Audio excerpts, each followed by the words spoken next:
Hey everybody, welcome to my YouTube channel. In this video we'll discuss flourishes. We have a lot to cover, so let's get started.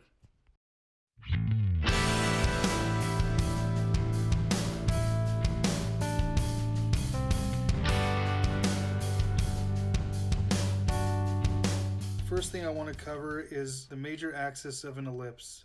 By finding the major axis of an ellipse, we can determine the angle of the tilt of the ellipse. The major axis is the longest line that can be drawn through the center of an ellipse.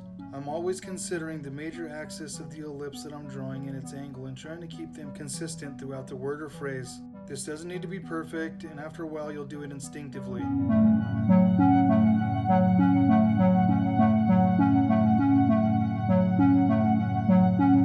Considering the area that I want to cover and the balance of the word or phrase I'm trying to create. Every stroke I'm making is very deliberate. There are four main principal directional lines. Getting familiar with these will help you determine the direction of your embellishments. These may start at one point and continue on to create your embellishments, or combine with another to create a letter element.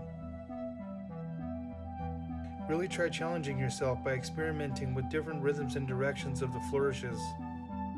Remember, just because you scroll a bunch of squiggly lines doesn't necessarily make your text look good. Text is meant to be legible and is often one of the first subjects the mind sees, but too many embellishments or flourishes can make your text unreadable. I'll draw some examples here of the four basic line principles and simple gesture of the flourishes.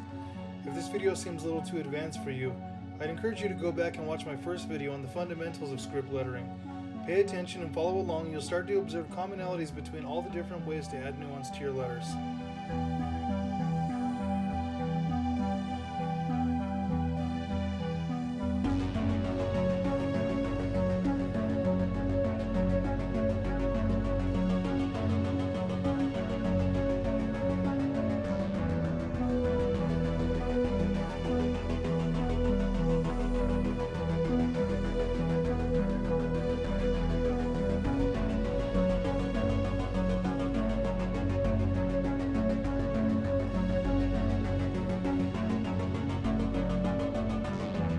Once you practice these embellishments, you'll begin to improve your sense for making them look attractive and arrive at a point where you'll no longer need to look at reference and it will just flow through you intrinsically. We've just gone over the principal line elements that make up flourishes, but that's not all. They will also form capitals and accents independent of the word or phrase.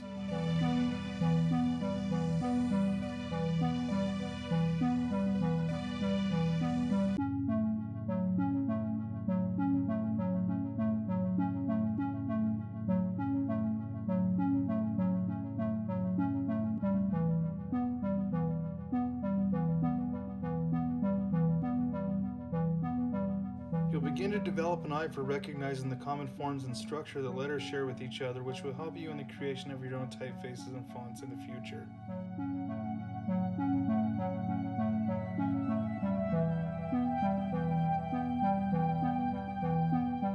Next, we'll write some random words. Practicing random words is an effective exercise for training our hand and minds to not have to think about the connectors between characters. You'll just know how to connect them instinctively.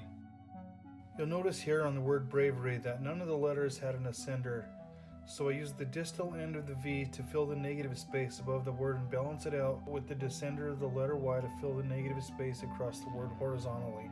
Here on this phrase, I will leave some negative space between the two main words so I can fit the words of less importance by making them smaller to help accentuate the boldness I want to convey.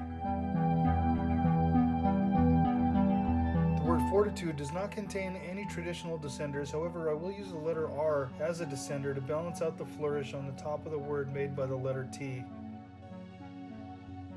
Alright guys, I'm going to end this video here. I hope you've enjoyed drawing with me, and if you found this video useful, please like it, comment, and subscribe. In the next video we'll go over nuancing and embellishing your text and how to make it look unique. Thanks again. Bye.